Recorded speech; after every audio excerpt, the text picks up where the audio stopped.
is that until now, the way you won at content and ads was just to throw money at it. You needed a pretty big budget to actually generate hundreds of ad variations, run them all, kill the losers, and scale the winners. The rest of us were really stuck making one ad at a time and hoping it landed. And that just changed because with Seedance 2.0, AI video is getting better every single day. And you don't need that studio or a big team anymore. The new advantage is knowing how to effectively use these tools to get meaningful return. And that's what this video is. I'm sharing the knowledge I've learned after testing this stuff after hundreds of hours so you can get a massive head start and I get some subs. And what I've learned is the gap between agencies charging $20,000 a month and someone just starting out comes down to just three things. First, it's just cost. Imagine showing up to a basketball game wearing flip-flops where everyone else has like Air Jordans. You're probably going to have a much harder time because you can't compete with the gear. Right? The same really applies to content. A single 30-second TV commercial would cost like 30 to 40 grand. If you wanted to get UGC creators to advertise your product, those creators would probably charge you $1,500 a video. If you wanted some cinematic B-roll to up-level your content, that's probably a lot of money just to make the scene. And the second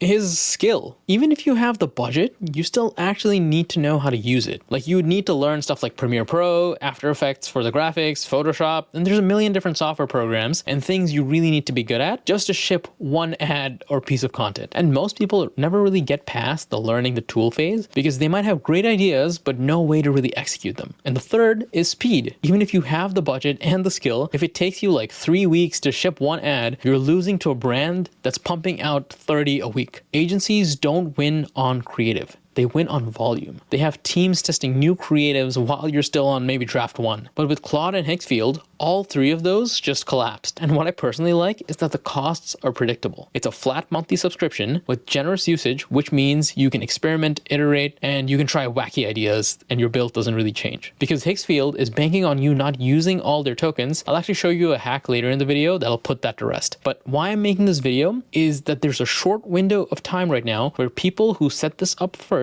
get to operate at a level of Fortune 500 marketing teams.